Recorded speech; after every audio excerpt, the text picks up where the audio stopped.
Seorang ayah melihat putrinya ditampar keras tepat di depan matanya. Ia menatap pria yang menampar putrinya dengan tatapan dingin. Tapi kemudian pria itu keluar dari ruangan seolah tidak terjadi apa-apa. Namun begitu keluar, ia berdalih ke keluarganya bahwa ponselnya tertinggal di arena permainan dan harus kembali mengambilnya. Ia kemudian mendobrak pintu itu dan pergi menyerang orang yang telah menyakiti putrinya. Saat itu, ia bukan lagi seorang ayah biasa yang baik hati. Ia berubah menjadi mesin pembunuh terlatih.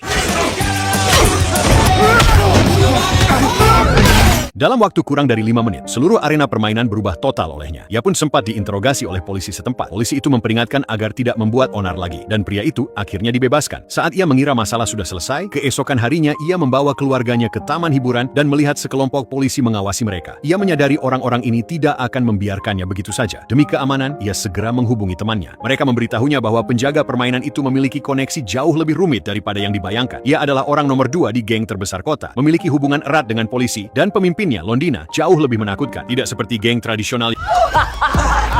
Londina membangun kerajaannya murni dengan kekejaman. Teman pria itu menyarankan untuk berhenti dan melindungi keluarganya. "Apa kau punya alamat atau informasi apapun?" tanya pria itu. "Aku akan memberimu satu petunjuk, tapi dengarkan baik-baik. Setelah ini, kau sendirian." Setelah mengetahui bahwa penjaga dan polisi itu sedang bersiap memindahkan kiriman, ia mendatangi gudang mereka dengan membawa satu jerigen bensin. Tanpa ragu, ia menyiram tumpukan barang dan uang dengan bahan bakar, lalu dengan dingin mengancam mereka. Jika uang dan kargo itu terbakar, bukan hanya tempatnya hancur, tapi bosnya, Londina, pasti akan marah. Kesunyian mencekam menyelimuti ruangan. Pria itu lalu mengajukan tuntutan sederhana. Ia hanya ingin jeda, liburan aman bersama keluarganya. Ia tidak ingin masalah makin besar, tapi polisi dan penjaga itu malah tertawa sinis. Beberapa anak buahnya sudah di rumah sakit karena pria itu. Jelas sekali ia bukan ayah biasa, kata polisi itu, dan ide untuk meredakan masalah hanyalah lelucon. Saat pria itu mengangkat pemantik, siap membakar uang yang sudah disiram bensin, wajah polisi itu akhirnya berubah kelam. Polisi itu kemudian berkata, "Oke, kamu beruntung hari ini," dan ia menyuruhnya pergi sekarang juga, atau ia akan benar-benar menghabisinya. Namun saat pria itu berbalik hendak pergi, ia melihat seorang anak laki-laki yang terikat, tersandung keluar dari dalam mobil. Keraguan sempat terlihat di matanya, tapi ia tahu betul apa yang akan terjadi jika ia tidak berbuat apa-apa. Ia pun menghajar para penjaga dan polisi itu dengan kejam. Di tengah kekacauan, uang yang sudah disiram bensin akhirnya terbakar. Pria itu yang terluka berlari keluar dari kobaran api sambil membawa bocah itu. Bahan bakar yang menyala dan bahan kimia yang meledak melahap seluruh halaman gudang. Sementara itu, ketika Londina menerima kabar tersebut, ia meledak bak gunung berapi. Uang dan bahan kimia hancur. Ia menatap layar, melihat sosok pria yang tampak biasa itu. Londina berkata, "Siapa orang itu?" Asistennya menjawab, "Tidak ada data informasi tentang orang ini."